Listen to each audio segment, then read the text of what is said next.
قصتنا النهارده بتحكي عن بنت اسمها ندى، عمرها 22 سنة، للأسف مرمية في قلب بدرون. الناس شمت ريحة مش حلوة، فاكتشفوا ان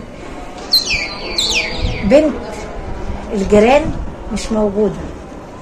فالناس شمت ريحة مش حلوة، فصحبات البيت راحوا يشوفوا ايه اللي في الكراكيب في قلب البدرون، لقوا البنت للأسف ميتة، جثة رجلين بشرية. ندى عمرها 22 سنة.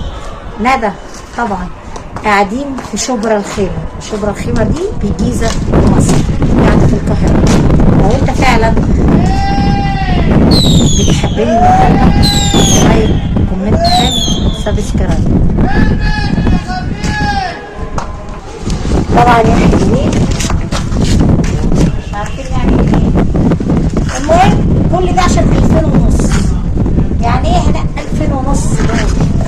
يعني ابوها كان راجل مريض كانسر، عنده مرض سرطان، وطبعا كان بيتعالج للاسف، يعني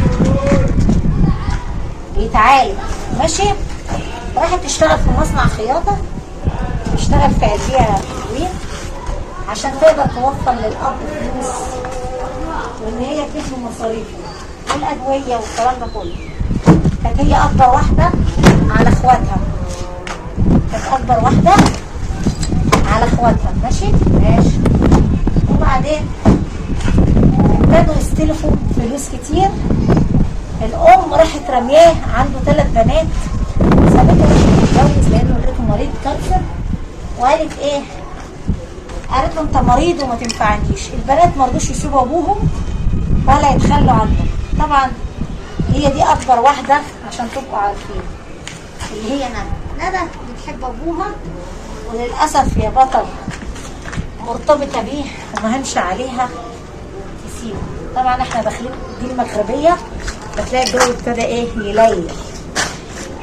وبعدين يا هناك كمان والله البنت فضلت تشتغل في مصنع الخياطه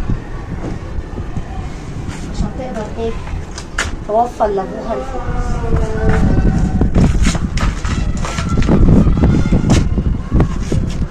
صدق بالله احلى حاجه في الدنيا دي ايه؟ بس حط لايك دلوقتي. بص اسطوره تزعل منكم لو ما حطيتوش لايك وكومنت. شايفين الهوا؟ بس الواحد يقعد هنا في الهوا يروح على حاله. المهم البنت حلفت ما تسيب ابوها. ها والله كويس. فضلت تشتغل لان البنتين كل واحده عندها 9 سنين واللي عندها 10 سنين. المهم ندى فضلت تشتغل. ابتدوا يستلفوا صاحب العقار، عايز يمشيهم. ها يمشيهم ليه؟ عشان ما فيش فلوس. المهم لفت الايام ومرت الايام. الراجل كان تعبان ومحتاج فلوس، محتاج يجيب ادويه، فخدت من مين؟ خدت من ابو صاحبتها 2500 جنيه.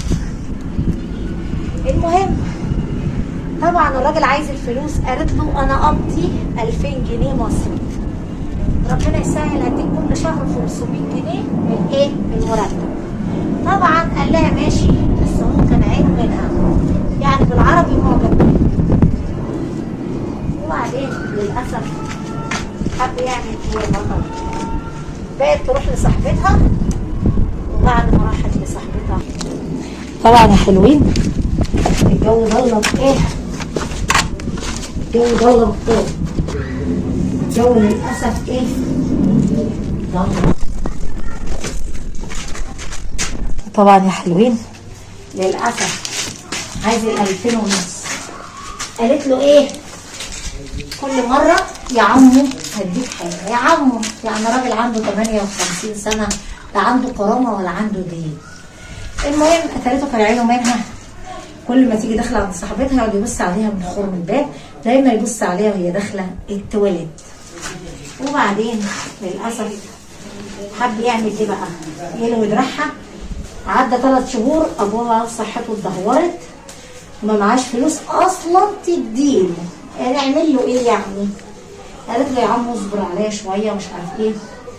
طبعا دخل عليها قال لها انا بحبك ومعجب بيكي والحكايه ومش عايز حاجه. وطبعا ابتدى يحدد عليها واحتدى عليها غصب عنها. حصل بينهم علاقه، البنت فضلت تعيط وتصرخ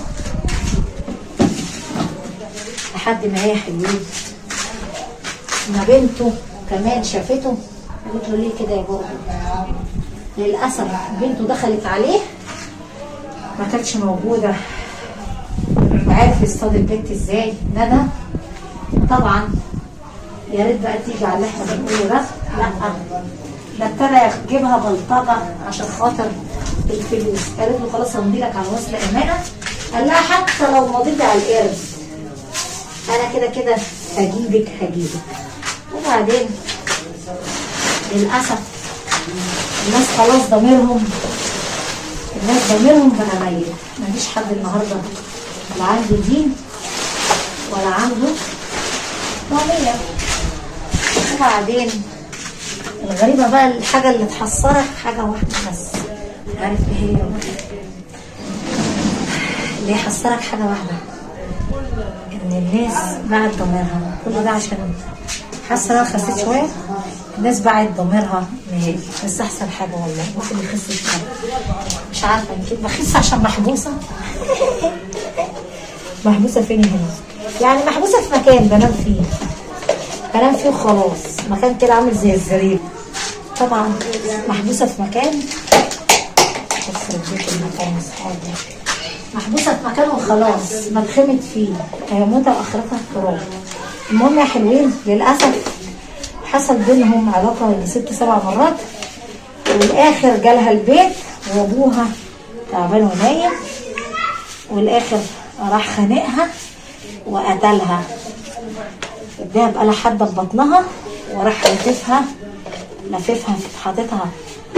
حاططها في ملايه وشكاره ورماها في قلب المخزن في قلب المنور ده فيه بدروم. بس الحمد لله يا رب، الحمد لله يا رب كده مسكت صح. المهم رماها في المخزن يا حلوين. الناس اكتشفت ان في ريحه بعد اسبوع، قالوا ممكن يكون في حاجه حيوانيه او حاجه حيوان ميت. نعمل ايه بقى في الحيوان ده؟ قال لك ايه؟ استنوني. واحد قال لك تعال ننضف المنور. طلع رجل بشريه. 3 4 5 6. مش عايزين دي،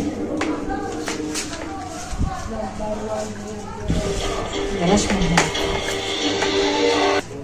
رجلي بشرية. المهم للجسف يا ولاد. راح الراجل فضل يصرخ صاحب العقار والمباحث والشرطة جت بسرعة. ده يخرب بيوتهم. وبعدين الناس بتشتغل بالبتاع ده على فكرة. الناس ما بقتش هي. وبعدين كملي هنا لقوها جثة. حاولوا يعملوا تحرياتهم. طبعا راحوا سألوا في المصنع، قالوا ان دي كانت بتشتغل هنا وصاحبتها بنت اسمها رؤية، وهي كانت بتيجي لها هنا. فرغوا الكاميرات، طلع ان هي كانت بتروح عند رؤية دي ندى. وطبعا من هنا الشرطة المصرية شاطرة كتير، عرفوا يجيبوا الاخر. اخر ايه يعني فرغوا الكاميرات، طلع ان الراجل ده ابو رؤية كان بيجي كذا مرة البيت. هو من دولة محافظة الصعيد، صعيدي. كان بيجي عندها وهي بتتردد، والبنت جابوها قالت ان ابويا عمل 1 2 احتدى عليها عشان هي كانت سالفه من بابا 2500 جنيه. قبضوا على الراجل. ليه عملت كده؟ انا حلوه وعجبتني. قالت له بنت عندها 22 سنه تعمل فيها كده ليه؟ قال لهم اعمل ايه؟ احنا عايزين دي واصله، شايفين قد ايه؟ ودي خليها بالنور بتاعها. هنقص لحد هنا، بص هنقص دي عشان الناس تشتغل بيها على السطح. شايفين؟ اهي والله انت فنانه اهي. عليا الحلال يا هناء من يوم البرنسيس في العالم العربي. المهم عايزه اسالك سؤال بالنسبه للبرنسيس.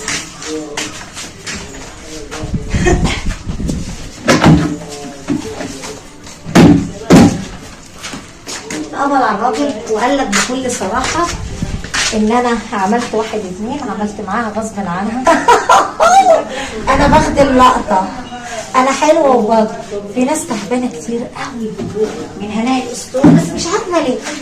اصل في واحد سالني قال لي اللحم ده رباني هناء، والله اللحم ده رباني، يعني امشي في الشارع اللحم ده بيترج كده وانا ماشيه. واحده بتقول لي بنتي يعني الصرم بياكل فيها، تقول لها ايه؟ امك بتلهلط كتير، يعني التخن ده رباني ولا نفخ ولا شغله والله. انا كمان خسيت والله. الناس اللي عارفه بصوا، الناس طبعا اللي عارفه العبايه دي كانت يعني يعني كانت بتبقى ماسكه فيا، بس للاسف يعني حاسه ان انا الحبسه اللي انا محبوساها يعني باكل طقه واحده في اليوم، فتلاقوا الدهون اتشفطت، ما باكلش زبده ولا قشطه ولا لبن. يلا مش مهم، بكره نعوض التخانه. المهم هنخلي دول كده حلوين اهو عشان الناس تشتغل بيهم على السطح. قبضوا على الراجل للاسف، خد 25 سنه، المفروض ياخد قمر. يعني لو انا مكانهم عليا ان اعمل اديله اعدام. انا عايزه اعرف هو خد الرقم ده ليه؟ مش عارفه. فكره كده خدوا ليه؟ المفروض ياخد اعدام. المهم يا حلو حكم عليه 25 سنه، المفروض ياخد اعدام. هنقص القطعه دي كده شايفينها عشان لما نشتغل على السطح نلاقي ايه؟ نلاقي واصله نرميها كده ونشغل ونوصل. المهم ده 20 متر، هناخد 10، دي 10 متر على ما اظن كده. الراجل اتقبض عليه، اتحكم عليه، والبنت يا عيني الراجل يا عيني فضل يعيط على بنته، عنده سرطان. ادي كده 3، ادي كده 4، ادي كده 5، 6، 7، 8، ادي 9. كفايه كده صح؟ هتيجي من السطح 10، كفايه 11. نقطع الحته دي كده صح؟ هنخلي الجزء ده العالم نشتغل بيه ونوصل له هنا بدل البريزه دي تتلغي ويجي فيشه زي دي.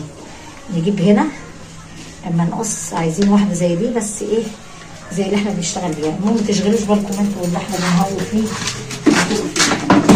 المهم بقى الراجل فضل حزين على بنته، والبنت ماتت وراحت في داهيه. ودي كانت قصتنا النهارده.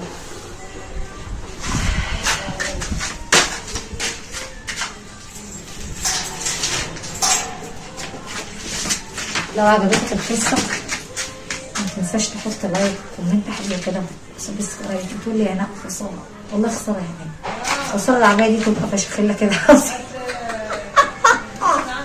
انت عملتي ايه؟ اقول لك والله انا باكل طقه واحده بس في اليوم. يلا كويس، خير وبركه والله. المهم يا بطل حط لي لايك وكومنت حلو حياة امك الغاليه. جبر الخواطر على الله، عارف؟ لو جبرت بخاطري والمصحف هيتجبر بخاطري. حط لي لايك وكومنت حلو. ودي كانت قصتنا النهارده. بحبكم كتير.